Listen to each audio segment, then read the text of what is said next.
नमस्कार। मैं डॉक्टर रामनाथ प्रसाद, दर्शन शास्त्र विभाग डीएवी कॉलेज सिवान में कार्यरत हूँ। आज ऑनलाइन कक्षा के अंतर्गत मैं न्याय दर्शन के अनुसार पक्षधर्मता की अवधारणा पर विचार करने के लिए प्रस्तुत हुआ हूँ। यह अवधारणा भारतीय ज्ञान मीमांसा में महत्वपूर्ण स्थान रखती है। यह पीजी सेमेस्टर 2 के पाठ्यक्रम में शामिल है। यह न्याय दर्शन के अनुमान के मनोवैज्ञानिक आधार के रूप में हमारे समक्ष आता है। न्याय दर्शन के अनुसार अनुमान के दो आधार हैं। एक व्याप्ति और दूसरा पक्षधर्मता।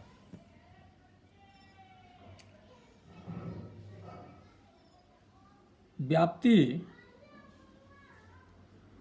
हेतु और साध्य के नियत साहचर्य को कहा जाता है। ऐसे संबंध को कहा जाता है जिसमें हेतु और साध्य का अविनाभाव संबंध हो, अर्थात जहाँ जहाँ हेतु हो वहाँ वहाँ साध्य की उपस्थिति पाई जाए। यह अनौपाधिक रूप से शाश्वत संबंध हो, जैसे जहाँ जहाँ धुआं है वहाँ वहाँ आग है। न्याय दर्शन में अनुमान का दूसरा आधार पक्षधर्मता को माना गया है। पक्ष में हेतु का दर्शन होता है, पहली स्थिति। दूसरी स्थिति होती है कि हम यह निर्णय लेते हैं कि जहाँ जहाँ हेतु है वहाँ वहाँ साध्य है, और तब एक स्थिति आती है कि हमें यह स्वीकार्य हो जाता है कि यह जो हेतु दर्शन है या पहाड़ पर जो धुआं है वह आग में व्याप्त है, अर्थात आग के साथ इसका व्याप्ति संबंध है। और तब हमें एक ऐसा ज्ञान होता है, ऐसी स्थिति बनती है कि हम यह समझते हैं कि पक्ष में जो हेतु है वह साध्य से युक्त है।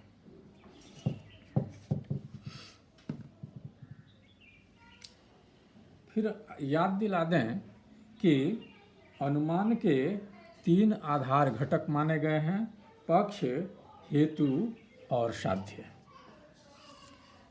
पक्ष जिसमें हेतु का प्रथम दर्शन होता है या जिसमें हेतु और साध्य रहते हैं। हेतु जो साध्य में व्याप्त रहता है और चिन्ह के रूप में हमारे सामने आता है, और साध्य उसे कहा जाता है जिसे हम जानना चाहते हैं। पक्ष के लक्षण के रूप में न्याय दार्शनिकों ने बताया है कि पक्ष हेतु और साध्य दोनों को धारण करता है। पक्ष में हेतु निश्चयात्मक रूप से वर्तमान रहता है और साध्य अनिश्चयात्मक रूप से। पक्ष में साध्य अनिश्चयात्मक रूप से वर्तमान रहता है। ये 3 लक्षण बताए गए हैं। जब पक्ष की एक अवस्था है सपक्ष। पक्ष उसे कहा जाता है जिसमें हेतु का दर्शन होता है।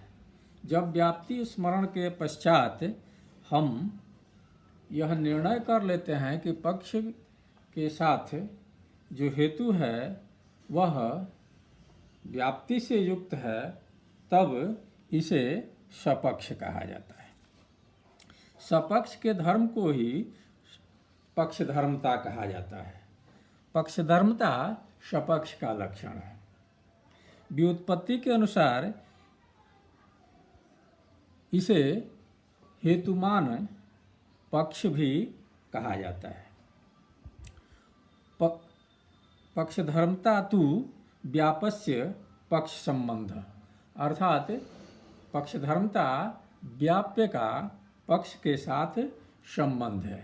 व्याप्य मतलब ऐसा हेतु जो साध्य के साथ व्याप्ति संबंध में बुना हुआ है, व्याप्ति संबंध में लगा हुआ है, या व्याप्ति संबंध के बाद की स्थिति। व्याप्यस्य पर्वतादि वृत्तित्वम पक्षधर्मता, अर्थात व्याप्य का जैसे पर्वत पर धुआं है और पर्वत धुआं और आग में व्याप्ति संबंध है, ऐसे गुण का वृत्तित्व माने होना पक्षधर्मता है। इसका एक लक्षण संदिग्ध साध्य धर्मत्व भी कहा गया है। अर्थात पक्ष में संदिग्ध साध्य का गुण हो, ऐसे पक्ष को हम पक्षधर्मता कहते हैं। पक्षधर्मता के निम्नलिखित लक्षण हो जाते हैं। पक्षधर्मता पक्ष और हेतु के संबंध का ज्ञान है। पक्षधर्मता व्याप्ति के ज्ञान के बाद उत्पन्न होती है। पक्षधर्मता साध्य संदिग्धता उत्पन्न करती है। जब हेतु का दर्शन होता है और हेतु के दर्शन के बाद व्याप्ति संबंध की स्थापना हो जाती है और उसके बाद हम पक्ष में फिर हेतु का दर्शन करते हैं, तो हमें एक आभास होता है कि यहाँ साध्य हो सकता है। जैसे हम पर्वत पर धुआं देखते हैं, उसके बाद हमें लगता है कि पर्वत धुआं और आग में व्याप्ति संबंध है। तब हम फिर से इस स्थिति में पहुंचते हैं कि हमें लगता है कि पर्वत पर आग है। यह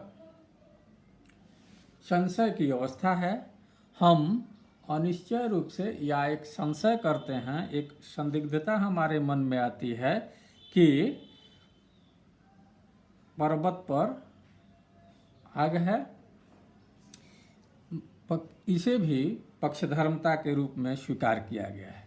इसके साथ ही साथ पक्षधर्मता में एक और गुण पाया गया है। पक्षधर्मता का एक और लक्षण है कि हमें इससे अनुमान करने की इच्छा उत्पन्न होती है। गंगेश उपाध्याय ने इसे सीसा धैसा कहा है। अर्थात जब हम यह समझ जाते हैं कि यह हेतु साध्य युक्त है, तब हमें यह जानने की इच्छा उत्पन्न होती है कि क्या सचमुच हेतु में साध्य पक्ष में साध्य वर्तमान है। जैसे हम पहाड़ पर धुआं देखते हैं और उसके बाद व्याप्ति की कल्पना करते हैं। व्याप्ति संबंध जान जाने के बाद हमें लगता है कि पहाड़ पर आग है, और तब हम इस एक संशय की स्थिति में पहुंचते हैं कि हो सकता है कि पहाड़ पर आग हो, और तब हम यह जानना चाहते हैं कि क्या निश्चित ही रूप से पहाड़ पर आग है। ये तीनों ही स्थितियां पक्षधर्मता कहलाती हैं। यह एक मानसिक प्रक्रिया है। इसमें सबसे पहले हेतु युक्त पक्ष का दर्शन होता है, उसके बाद व्याप्ति का स्मरण होता है, उसके बाद सपक्ष दर्शन होता है, अर्थात ऐसे पक्ष के साथ ऐसे हेतु का दर्शन होता है जो व्याप्ति से संयुक्त है, व्याप्ति से सहचार है या व्याप्ति से अविनाभाव रूप से संबंधित है। उसके बाद साध्य के बारे में हमें संशय होता है और तब उसको के निश्चित ज्ञान की इच्छा होती है और अंत में लिंग परामर्श के रूप में अनुमिति का ज्ञान होता है। जैसे हम पहाड़ पर धुआं देखते हैं और फिर कल्पना करते हैं कि यह धुआं आग के साथ अविनाभाव रूप से संबंधित है, जहाँ जहाँ धुआं होता है वहाँ वहाँ आग होती है, जहाँ जहाँ आग नहीं होती है वहाँ वहाँ धुआं नहीं होता है, और तब हम पक्ष में जो हेतु देखते हैं उसे सपक्ष कहा जाता है और उस सपक्ष के साथ हेतु का दर्शन होता है। सपक्ष के दर्शन के बाद हमें एक साध्य का संदिग्ध आभास होता है और संदिग्ध आभास के बाद हमें अनुमान की प्रबल इच्छा होती है कि हम इसको प्रमाणित कर लें कि पहाड़ में आग है, और तब हमें अनुमिति होती है या अनुमान ज्ञान होता है। इसके बाद अवस्था आती है पक्षधर्मता की प्रक्रिया क्या है। पक्षधर्मता में साध्य के विषय में निश्चय ज्ञान के अभाव का बोध होता है। इसे सिद्धेय भाव कहा जाता है। दूसरी स्थिति होती है कि साध्य विषय में निश्चित ज्ञान प्राप्त करने की इच्छा होती है, अर्थात साध्य संशय होता है और अनुमित्सा होती है। इन दोनों को मिला देने के बाद से 4 स्थिति बनती है। एक साध्य संशय है और अनुमित्सा नहीं है, अनुमित्सा भी है। जैसे जहाँ जहाँ धुआं, पहाड़ पर धुआं है, जहाँ जहाँ धुआं है वहाँ वहाँ आग है। जैसे पहाड़ पर की स्थिति में इसमें हम देखते हैं कि साध्य के प्रति संशय भी है और अनुमान की इच्छा भी है। दूसरी स्थिति बनती है कि साध्य संशय रहे और अनुमित्सा नहीं रहे। जैसे हम बादल लगा हुआ है और बिजली चमकती है तो कान पर हाथ रख लेते हैं। स्वाभाविक रूप से हमें यह आभास हो जाता है कि अब कड़क की आवाज़ आएगी, अब तेज आवाज़ आएगी। इसमें सीधे साध्य संशय से हम अनुमिति पर पहुंच जाते हैं। इसमें अनुमित्सा का अभाव रहता है। एक अनिवार्यता रहती है कि साध्य संशय के बाद हम तुरंत अनुमान पर पहुंच जाएं।